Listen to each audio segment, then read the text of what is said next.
America అధ్యక్షుడు Donald Trump Iran కు మరోసారి తీవ్ర స్థాయిలో వార్నింగ్ ఇచ్చారు. శాంతి ఒప్పందం కుదరకపోతే ఇరాన్ పై మళ్లీ బాంబుల వర్షం కురిపిస్తామని తేల్చి చెప్పారు.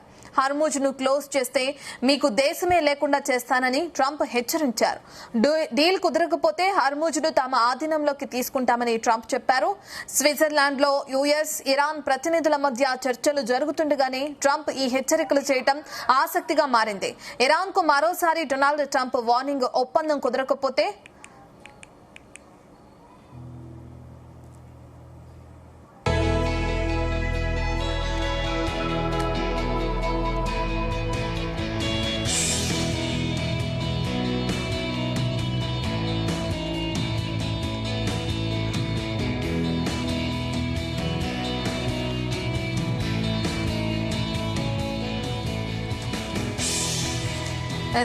ఇరాన్ తో ఒప్పందం కుదరకపోతే మీకు దేశమే లేకుండా చేస్తానంటూ కూడా ట్రంప్ ఘాటైన వ్యాఖ్యలు చేశారు. మరి దీనికి సంబంధించి ఇరాన్ ఏ విధంగా స్పందిస్తుందనే డీటెయిల్స్ అందించడానికి మా చీఫ్ న్యూస్ కోఆర్డినేటర్ రాధాకృష్ణ అందుబాటులో ఉన్నారు. రాధాకృష్ణ, గుడ్ ఈవినింగ్ రత్న.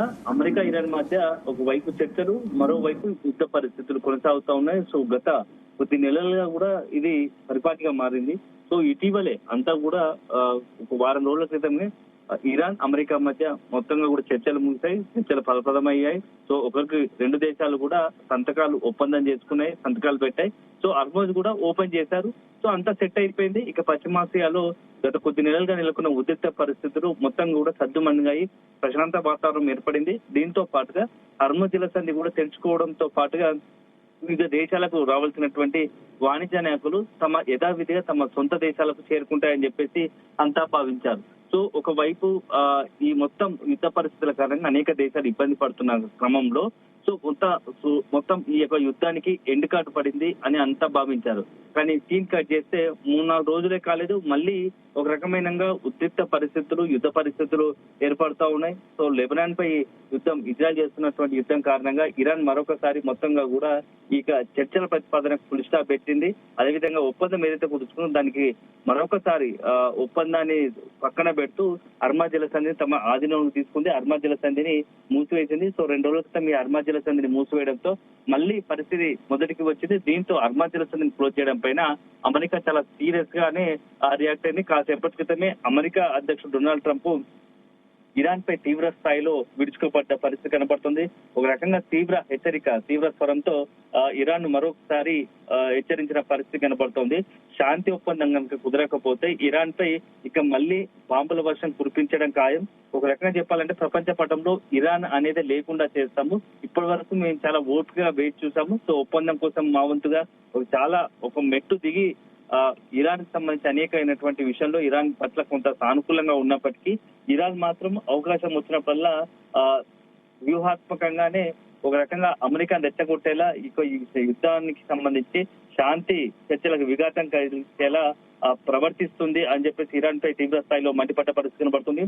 మీకు దేశమే లేకుండా చేస్తామని చెప్పేసి అమెరికా అధ్యక్షుడు ట్రంప్ తాజాగా కూడా ఇరాన్ ను హెచ్చరించిన పరిస్థితి కనబడుతోంది. ఒకవైపు స్విట్జర్లాండ్ లో అమెరికా అదేవిధంగా ఇరాన్ ప్రతినిధుల మధ్యలో చర్చలు కొనసాగుతున్నాయి శాంతి ఒప్పందం గురించి. సో ఈ చర్చలు కొనసాగుతున్న క్రమంలోనే మరోవైపు అమెరికా అధ్యక్షుడు ట్రంప్ తీవ్ర స్థాయిలో ఒక హెచ్చరిక జారీ చేయడం కూడా చాలా ఆసక్తికరంగా మారింది. సో మొత్తం వ్యవహారం మాత్రం ఒక రకంగా ఈ యొక్క యుద్ధానికి ఎప్పుడు ఎండ్ కార్డు పడుతుందో తెలియని పరిస్థితి ఉంది. సో ఒకవైపు ఇరాన్ మెట్టు దిగడం లేదు, అదేవిధంగా అమెరికా కూడా ఏ రకంగా కూడా ఇరాన్ ను సంబంధించిన విషయంలో ఎట్టి పరిస్థితుల్లో వదిలిపెట్టేది లేదన్నట్టుగా కూడా ఉన్నాయి. సో 2 దేశాల ఆధిపత్య ధోరణిలో పశ్చిమాసియాలో మొత్తం 2 దేశాల మధ్య ఆధిపత్య ధోరణి కావచ్చు, లేకుంటే పట్టు విడుపు సరళకపోవడంతో 2 దేశాల వ్యవహరిస్తున్న తీరు వల్ల పశ్చిమాసియాలో మాత్రం ఉద్రిక్త పరిస్థితులు కొనసాగుతూ ఉన్నాయి. సో ఇప్పుడు తాజాగా కూడా ఎందుకంటే మొత్తం దాదాపుగా 58-60% పైగా కూడా ఈ హర్ముజ్ జలసంధి వద్దనే ప్రపంచ దేశాలకు సంబంధించి ఏదైతే ముఖ్యంగా చమురు కావచ్చు, అదేవిధంగా గ్యాస్ కావచ్చు, అక్కడి నుంచే వివిధ దేశాలకు వాణిజ్య నౌకల ద్వారా ప్రతినిత్యం ఎగుమతి దిగుమతి అవుతూ ఉంటుంది. సో అట్లాంటి హర్ముజ్ జలసంధిని కొద్ది నెలలుగా ఎప్పుడైతే ఫిబ్రవరి 28వ తేదీన అమెరికా, ఇజ్రాయెల్ కలిసి ఇరాన్ పై యుద్ధం విడుచుకుపడింది. సో ఆ యుద్ధంలోనే ఇరాన్ సంబంధించినటువంటి సుప్రీం గా ఉన్నటువంటి అయతుల్లా ఖమేనీ మృతి చెందారు. ఆ తర్వాత పరిస్థితి మనకు అందరు తెలిసిందే, నెలల పాటు యుద్ధం కొనసాగింది. సో కొనసాగినప్పటికీ మధ్యలో కొంత కాల్పుల చర్మ ఏదైతే సీజ్ ఫైర్ గురించి చర్చలు జరిగాయి, ఓకే అని చెప్తున్నప్పటికీ అది కాల్పుల విరమణ ఒప్పందం కుదిరినప్పటికీ హర్మజ్ సంధి విషయంలో మాత్రం ఇరాన్ ఏమాత్రము వెనక్కి తగ్గడం లేదు. తాజాగా రీసెంట్ గా ఆ చర్చలు సక్సెస్ అయ్యాయి. సో ఇటు ఇరాన్ సంబంధించినటువంటి అధ్యక్షుడు పెజిష్కియన్ కావచ్చు, అదేవిధంగా అమెరికాకు సంబంధించినటువంటి ప్రతినిధులు మొత్తం కూడా చర్చలు ఫలప్రదమయ్యాయి.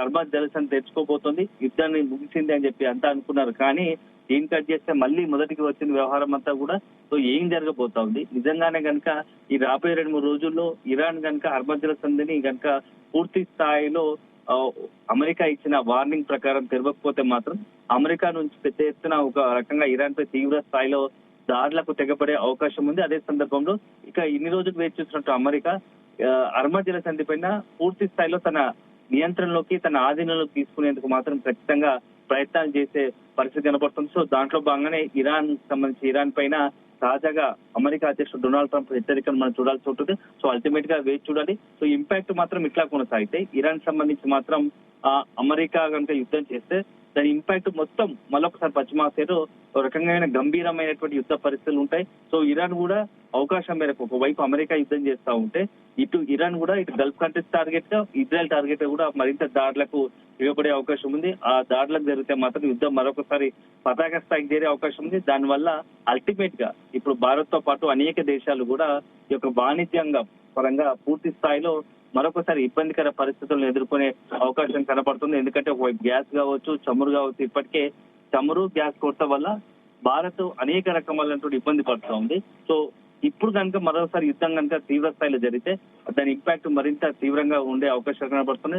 అది ఎంటైర్ వ్యవహారం మాత్రం భారతదేశ ఆర్థిక పరిస్థితిపై కూడా తీవ్ర ప్రభావం చూపే పరిస్థితులు కనబడుతాయి. సో అల్టిమేట్ గా చూడాలి. మరి ట్రంప్ వార్నింగ్ ఇచ్చారు కాబట్టి, ఎందుకంటే గతంలో కూడా చాలా సార్లు ట్రంప్ ఇట్లాంటి ప్రకటనలు చేసినప్పటికీ మరుసటి కొద్ది గంటల్లోనే లేకుంటే మరుసటి రోజే ఈ చర్చలకు సంబంధించినటువంటి సానుకూలంగా ప్రకటన వెలువడ్డ పరిస్థితి. సో ఇప్పుడు తాజా కూడా ఇలాంటి నేపథ్యంలో ఇప్పుడు తాజాగా హెచ్చరించిన నేపథ్యంలో ఏం జరగబోతుందనేది మాత్రం ప్రపంచ దేశాలు చాలా ఆసక్తిగా గమనిస్తున్నాయి ఈ మొత్తం పరిస్థితులను. అదే సందర్భంలో నెల రోజుల క్రితం కూడా ఇదే రకంగా మొత్తం ఇరాన్ నాగరికతను లేకుండా చేస్తామని చెప్పేసి ట్రంప్ వార్నింగ్ ఇచ్చారు. సో అప్పుడే అంతా కూడా ప్రపంచ వ్యాప్తంగా కూడా ఇరాన్ సంబంధించిన నాగరికత లేకుండా చేస్తాను ట్రంప్ చేసిన వ్యాఖ్యలు పెద్ద ఎత్తున సంచలనంగా మారాయి.